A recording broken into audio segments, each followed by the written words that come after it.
Բարև ձեզ, այսօր մեր տաղավարում է տնտեսագետ Հայաքվե նախաձեռնության վարչության անդամ Հրայր Կամենդատյանը։ Պարոն Կամենդատյան, բարև ձեզ, շնորհակալ եմ մեր հրավերը ընդունելու համար։ Պարոն Կամենդատյան, նախ ուզում եմ ձեր գրառմամբ սկսենք հարցազրույցը։ Դուք ուշագրավ մի գրառում եք արել, մասնավորապես մի փոքր մեջ բերեմ, թուրքական կողմը համաձայն ռազմատուգանքների հանձնաժողովի Հայաստանին պետք է վճարեր 75.6 միլիարդ եվրո։ Մի փոքր բացենք փակագծերը, ինչ նկատի ունեք եւ ինչու պետք է Թուրքիան այսքան գումար Հայաստանին պետք է վճարի։ Օրինակ օրեր առաջ, երբ որ հոտ զանգվածներով մարդիկ բարձրանում են Եղեռնի հուշահամալիր, վստահ եմ շատերը չգիտեն նրա մասին, որ պետությունը, որը որ հայկական էթնոսը վերացնելու ծրագիրը իրականացրել է, իրագործել է, նա որոշակի մոտավորապես 100 տարի առաջ ընկել է նվաստացած եւ ստորացած մի վիճակի մեջ։ 1919 թվականին դաշնակից հաղթող երկրները պարտված եւ ստորացված, նսեմացված Թուրքիային պարտադեցին, որպեսզի նրանք իրենց գործած չարագործությունների համար, ավերների համար վճարեն։ Եվ թուրքական կողմի այդ վճարները, ռազմատուգանքները, ռեպարացիաները հաշվարկելու համար ստեղծվել էր Փարիզի կոնֆերանսին կից հատուկ հանձնաժողով, եւ այդ հանձնաժողովը կազմում էին գեներալներ, գնդապետներ, ամերիկյան կողմից, ֆրանսիական կողմից, բրիտանական կողմից, եւ այս հաշվարկը կատարող այդ հանձնաժողովը որոշակի աշխատանքներ կատարելուց հետո մոտավորապես 2-3 ամիս ընթացքի մեջ նրանք որոշեցին, որ հայկական կողմին, հայկական էթնոսի պատկանելություն ունեցող անձանց թուրքական պետությունը, թուրքական էթնոսը, թուրքական քաղաքական գործիչները, այդ ամբողջ ռուսական խումբը նրանք պատճառել են վնասներ։ Վնասների հաշվարկ էին կատարել եւ վնասների հաշվարկի արդյունքում ստացել են թվեր 14 միլիարդ ֆրանկի 21 թվականի հաշվարկով 14 միլիարդ ֆրանկի ֆրանսիական գումար Արևմտյան Հայաստանում հայ քաղաքացիների վնասներն էին հաշվարկել եւ մոտավորապես 5 միլիարդ ֆրանսիական ֆրանկ Արևելյան Հայաստանում ապրող, Ռուսահայաստանում ապրող հայ քաղաքացիների հետ կապված։ Այս գումարները հաշվարկվեցին եւ այս գումարները իհարկե քաղաքական զանազան պատճառաբանություններով հայկական կողմը չհասավ վերջ-վերջո Սևրի պայմանագրի եւ Վիդրո Վուլսոնի այդ հաշտարար վճռի ամբողջական իրավական կայացմանը, բայց այնուհանդերձ կան փաստաթղթեր եւ այդ փաստաթղթերով հստակ ամրագրված է այդ թիվը, որը ներկա, եթե մենք դա վերածենք համադրելի գներով եվրոպական միասնական արժույթի եվրոյի նա կազմում է մոտավորապես 76.5 միլիարդ եվրո։ Ընդ որում այդ գումարի մեջ չի մտնում մեր մշակութային ժառանգությունը, զանազան կորուստներ, եկեղեցական կորուստներ չեն մտնում այդ ամբողջը, դրանք իհարկե անհամեմատելի թվեր կարող են լինել եւ այս մեր հիշատակած 76.5 միլիարդ եվրոն դա բավականին մոտարկված գումար է, ամբողջական չէ եւ դրա հետ կապված կարծում եմ ժամանակի ընթացքում բազմաթիվ փաստաթղթեր նաեւ թուրքական արխիվներից դուրս կսպրդեն եւ մենք իրական պատկերացում կունենանք, որ Թուրքիան վերջ-վերջո այդ իրենց կատարած ոճիրը ոչ միայն ոճիր է մարդկության դեմ հանցագործություն, դա նաեւ թալաներ։ Թալան, աղետ, բնաջնջում, վերացում եւ ունեզրկում։ Այս ունեզրկման հետ կապված թուրքական կողմը։ Բայց եթե միջև կներեք, եթե միջև այս պահ Թուրքիան որևէ ձևով ցեղասպանությունը չի ճանաչում, ինչպես հատուցում, դա ի վերջո հատուցում է, ինչպես պետք է հատուցումը լինի, ինչպես պետք է այդ գումարները վերադարձնի։ Ես չեմ հանդիպել դեռևս մի հանցագործի, առավել քաղաքական հանցագործի, որ սեփական ցանկությամբ որոշել է գալ ներկայանալ որևէ դատարան եւ պահանջել, որպեսզի նրա նկատմամբ արդար դատական վճիռ կայացվի։ Թուրքիան դա հանցագործ պետություն է։ Թուրքական հանցագործ պետությունը, ընդ որում նրանց մոտ փոփոխական այդ հանցագործության տեղափոխումը կարծես թե գենետիկ բնույթ ունի, որովհետև Օսմանյան Համիդյան Թուրքիան հայկական էթնոսը կոտորելու այդ ձեռագիր ուներ, դա մեջ մտնում էին Մարաշի, Սասունի կոտորածները, մտնում էին Իզմիրի կոտորածները հույների, հայերի նկատմամբ 1890-ական թվականներին, դրանից հետո երիտասարդ թուրքերի քաղաքական խմբակը, նեոլիբերալիստ կոչված այդ քաղաքական խմբակը, նրանք իրականացին, ծրագրեցին եւ իրականացին եւ սպասել, որ թուրքական կողմը երբևիցե գալու է եւ փորձել է փոխհատուցման, ճանաչման, հատուցման ինչ-որ գործընթաց սկսել, դրա կարիքը կարծում եմ Թուրքիան չունի, նրանք երբեք չեն գալու դրան։ Ընդհակառակը հայկական կողմը պետք է անընդհատ այս հարցը բարձրացնի եւ գիտեք հարցը որն է, եթե մենք չխոսենք մեր ունեզրկման մասին, չխոսենք մեր կորցրած գույքերի մասին, չխոսենք մեր պատմական ժառանգության մասին, մեր արժեքների մասին, մեր գրքերի մասին, տասնյակ հազարավոր միայն գրքեր են գրադարաններում կորսվել։ Գրքերը դա իմաստության, հայկական էթոսի, գիտեք, համամարտկային գանձարանի այդ մասնակցության փաստերն են, թուրքերը դրանք բոլորը վերացրել են։ Հիմա մենք պետք է պահանջենք, եթե մենք մտածենք, որ մենք ոչինչ չենք անելու եւ Թուրքիան փոխհատուցել է, դա սին երազանք կլինի։ Ընդհակառակը, եթե Հայաստանի Հանրապետությունը դուք կարծում եք, որ խնդիրները բարձրաձայնելով, միշտ թարմ պահելով հնարավոր կլինի ինչ որ ձևով պարտադրել Թուրքիային։ Այստեղ մի կարևոր հարց է առաջացել, եթե ինչ որ մի կերպ Թուրքիային պարտադրելու հարցապնդումը այժմեականներ եւ արդիականներ 7 տարի առաջ, մենք 7 տարի առաջ չենք պատկերացնում, որ Հայաստանի Հանրապետությունում քաղաքական երկնակամարում կհայտնվեն մարդիկ, ովքեր զանազան այս մեքենայնություններով կփորձեն կասկածի տակ դնել եւ ցեղասպանության փաստը, եւ հայկական էթնոսի, հայ քաղաքացիների վնասների հարցը եւ դրա հետ կապված առավելևս հիմա արձիական է, որովհետեւ մոռացումը, ուրացումը դա ոչ մի լավ տեղ չի տանում։ Մենք պետք է բոլոր հնարավոր եղանակներով, այդ թվում պատմաբանների հետ, քրեագետների հետ, իրավապաշտպանների հետ, իրավաբանների հետ, այս հարցը պետք է միշտ պահենք, որովհետեւ վերջ-վերջո հարցի մի կողմ կանգնած է միլիոնավոր, մոտավորապես 1.8 միլիոն մարդկանց կորուստ եւ կանգնած է մոտավորապես մեր էթնոսին պատկանող 70-90 միլիարդ եվրոյի միայն ունեցվածքներ, ընդ որում բավականին մոտավոր։ Հայաստանի իշխանությունը ինչ է ասում, դուք ասում եք կուրացման քաղաքականություն, ասում է Հայաստանում ոչ մեկ չի ուրանում ցեղասպանության փաստը, ժխտման հետ կապված կա քրեական հատուկ հոդված։ Մենք ամեն ինչ անում ենք, որպեսզի Թուրքիայի հետ հարաբերությունները կառուցենք, սահմանն ենք ուզում բացել, բայց ինչ անենք, որ Թուրքիան չի բացում սահմանը։ Ձեր հարցի կոնտեքստի մեջ ես մի պնդում կատարեմ, ես Հայաքվե քաղաքացիական ազգային միավորման վարչության անդամ եմ եւ մեր քաղաքացիական միավորումը նախանցյալ տարի արդեն իրականացրեց ստորագրահավաք։ Ստորագրահավաքի նպատակը նա էր, որպեսզի Հայաստանի Հանրապետության արդեն իսկ գոյություն ունեցող օրենքները ել ավելի խստացվեն, հասցեականացվեն եւ ուրացումը ցեղասպանության քրեականացվի։ Այո, կա Հայաստանի համապատասխան իրավական դաշտում այդ պնդումը, այդ օրենքը կա, բայց նա պետք է լրացվեր, նա պետք է շունչ հաղորդվեր եւ նա պետք է կոնկրետացվեր, որովհետեւ մենք այն ժամանակ արդեն գիտակցում էինք եւ հասկանում էինք քաղաքական իրադրության մեր գնահատական այնպիսին է, որ մարդիկ, ովքեր Արցախը ճանաչելու են Ադրբեջանի կազմում, այս մարդկանց ոչինչ չի պահում, որպեսզի ժամանակ անց որոշակի ջրերի հանդարտացման պարագայում նաև ուրանա ցեղասպանությունը։ Կարծում եմ, այս հարցով մենք ժողովրդական աջակցություն ստացանք, մոտավորապես 58,000 քաղաքացիներ ստորագրեցին Հայաքվեի այդ ընթացքի համար, բայց երբ որ հարցը մենք տարանք ազգային ժողովում ներկա քաղաքացիական պայմանագիր այդ խմբակը, որը դեռևս ունի մեծամասնություն ազգային ժողովում, կարծում եմ շուտով դրանից կզրկվի, նրանք ընդամենը դա չընդգրկեցին քննարկող հարցերի մեջ։ Թվում է թե պարադոքս է, որովհետև էթնիկ հայ ճանաչվող անձնավորությունները հայկական էթնոսի հետ կապված այդ կարևորագույն հարցը տորպեդահարեցին։ Հիմա որպես տնտեսագետ եմ ասում, որովհետև իհարկե Թուրքիան չի բացում, որովհետև Հայաստանի իշխանությունները ասում են, որ մենք ամեն ինչ անում ենք, որ այդ սահմանը բացվի, բայց Հայաստանում էլ կան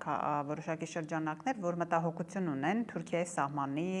բացման հետ կապված։ Դուք որպես տնտեսագետ վտանգներ տեսնում եք այդ սահմանի բացման հետ կապված, ինչ կարող է սպառնալ Հայաստանի տնտեսությանը կամ օգնել Հայաստանի տնտեսությանը։ Երբեք մոտավորապես 1054 թվականից հետո, երբ թուրքական առաջին հորդաները հայտնվեցին Անդրկովկասում, թուրքական կողմը երբեք Հայաստանին չի օգնել եւ ոչ մի պատրվակով։ Ինչ վերաբերում է սահմանի բացման հետ կապված հարցին, ապա այդ սահմանը փակ չէ։ Սահմանը փակ չէ, որտեղ թուրքական արտահանման հիմնական ճյուղերը, դրանք տեքստիլն է եւ գյուղատնտեսությունն է եւ այդ մեքենաշինությունն նաեւ։ Հայկական տարածք մեքենաշինություն չի գալիս, բայց գալիս է տեքստիլ արտադրանքը եւ գալիս է գյուղատնտեսական մթերքներ։ Դրանք գալիս են միջնորդավորված կերպով Վրաստանի միջոցով եւ ընդհանրապես դա իր ազդեցությունը թողնում է, որ մոտավորապես 15-ից 25% որոշակի միջնորդավճար էր ավելանում ապրանքի գնին։ Սահմանների բացելու դեպքում մենք ունենք լրջագույն խնդիր, որովհետև թուրքական արժեզրկող լիրայի պայմաններում թուրքական արտահանումը գերշահավետ է եւ թուրքական արտահանումը պարզապես սրբում է այդ հարևան երկրների համապատասխան տնտեսության ճյուղերը։ Եթե թուրքական հայկական սահմանը բացեց, վստահ է, որ Արարատյան դաշտում, օրինակ լոլիկի, լոբազգիների կուլտուրաների մշակումը պարզապես դադարեցվել է, որովհետև մի կողմից մենք ունենալու ենք միայնակ մնացած հայկական գյուղատնտեսական առանձին մասնավոր կառույցներ կամ անհատ ձեռնարկատերեր կամ գյուղացիներ եւ մյուս կողմում լինելու է թուրքական խոշորագույն ագրոհոլդինգները, որոնք պետության կողմից միլիարդավոր լիրաների դոտացիա են ստանում։ Այս անհավասարակշռությունը ավելի էժան է լինելու թուրքական բնականաբար ավելի էժան է եւ գնողունակ չի լինելու։ Հայկական ապրանքը գնային իմաստով լինելու է ոչ ընկալելի, մոտավորապես մի թուրքական ապրանքը գալու է հայկական տարած մոտավորպես 2-3 անգամ էժան։ Մի զարմացեք, որովհետև թուրքական գյուղատնտեսությունը ներկայումս լավագույն հզոր գյուղատնտեսություններից մեկն է։ Մերձավոր Արևելքում հավանաբար զիջում է միայն Իսրայելին։ Եվ թուրքական գյուղատնտեսության մեջ աշխատում է մոտավորապես զբաղվածության 25%-ն է կազմում գյուղատնտեսության մեջ աշխատող մարդիկ։ Դրանից Թուրքիան աշխարհում մի քանի կուլտուրաներ կամ մշակաբույսեր, որոնք զբաղեցնում են առաջին կամ երկրորդ կամ երրորդ տեղը, զիջելով մերթ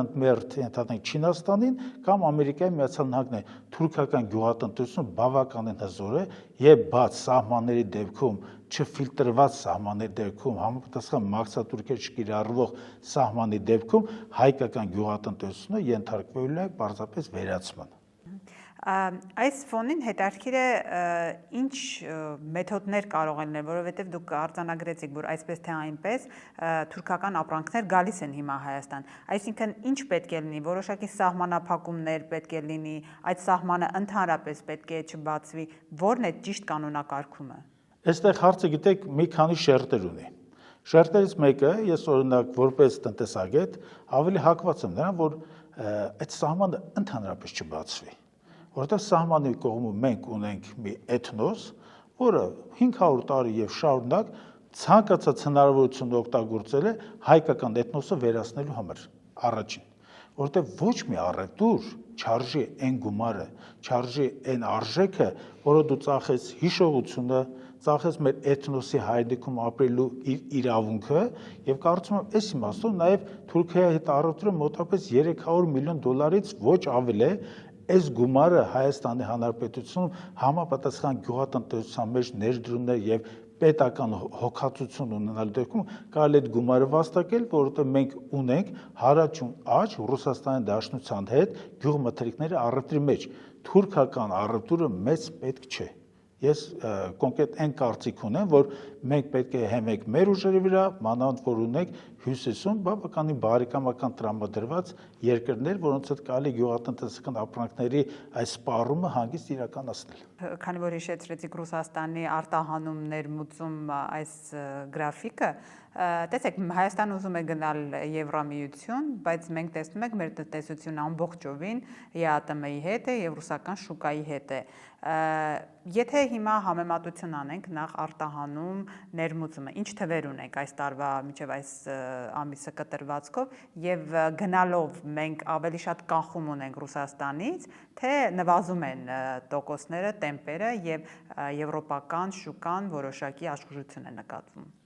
Եվրոպական շուկայում Հայաստանը ոչ ոք չի սպասում։ Պետք է խոստովանենք, որ եվրոպական ապրանքների ստանդարտների բավականին բարձր մակարդակը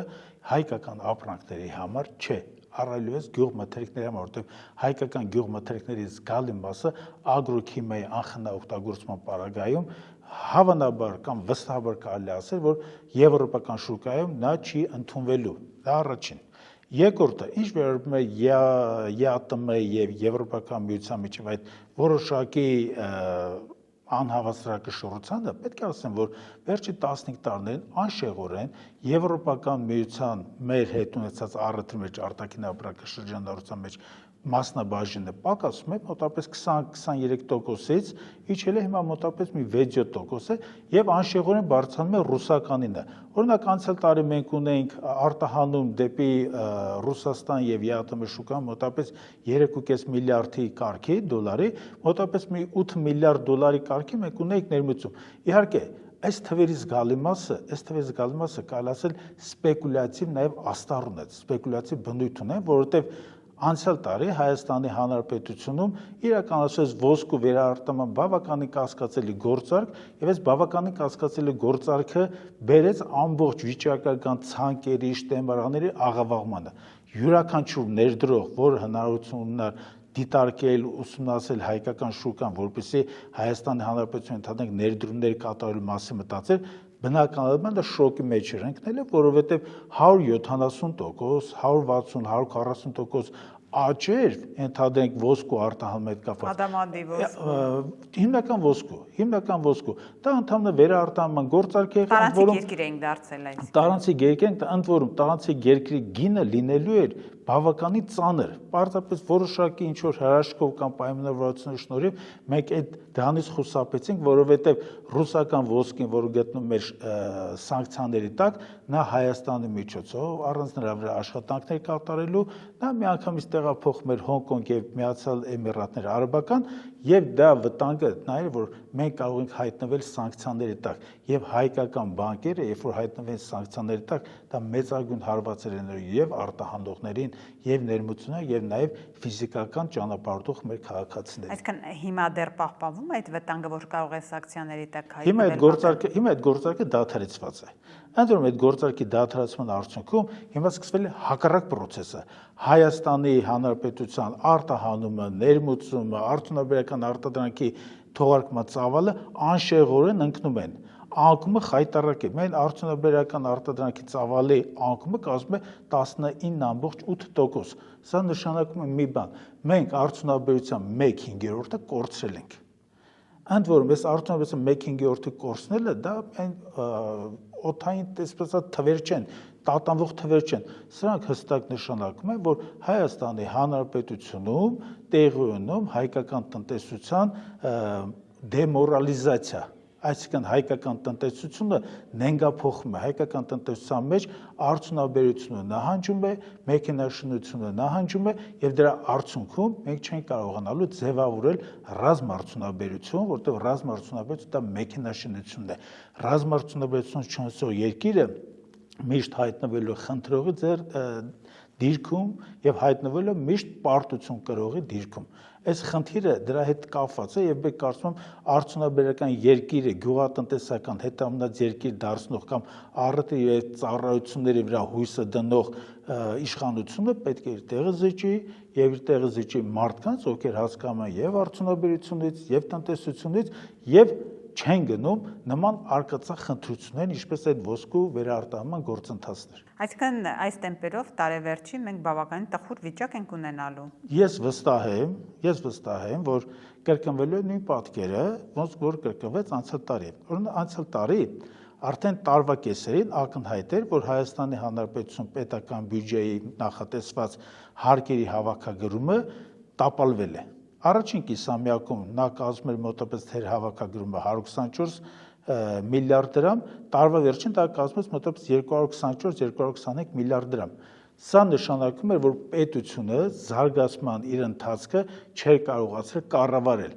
Իհարկե այստեղ կային օբյեկտիվ խնդիրներ, բայց դա հետ կային նաև սուբյեկտիվ խնդիրներ, որովհետև մենք ունենք այդ ֆիսկալ բնագավառի պատասխանատուներ, որոնք ամբողջ տարին աշխատեցին, ամբողջ տարի մատները չխփեցին, այդ չարագույժ վիճակը հասկանալով հանդերձ նրանք տարվա վերջին մի հրաժարականում, մի SMS նամակով հեռացան եւ ինչ ստացվեց։ Ստացվեց, որ Հայաստանի Հանրապետությունը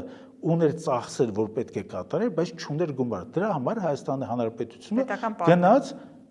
պետական պարտքը ավելացնելու ճանապարհով, ընդ որ պետական պարտքը ավելացնելու այն ճանապարհը եւ այն գործարքը, որ իրականացվեց, ապագային բնականաբար դրանք բոլորը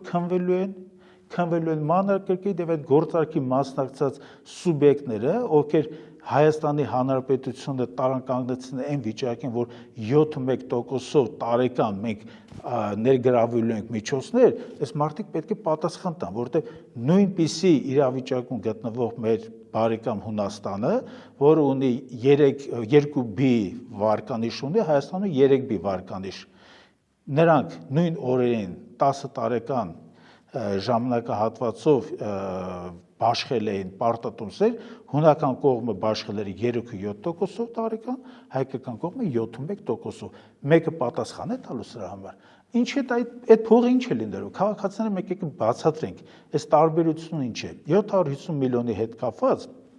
երբ որ այդ տարբերությունը 7.1 եւ 3.7.1 հաշվարկում եք, տարեկան 26 միլիոն դոլար հայկական կողմը, հայ քաղաքացին, հարկատուները վճարելու են այդ ավել գումարի համար։ 10 տարվա համար դա լինելու է 262 միլիոն դոլար։ Փոքր գումար է, թե մեծ գումար է։ Շնորհակալ եմ։ Համեցեք։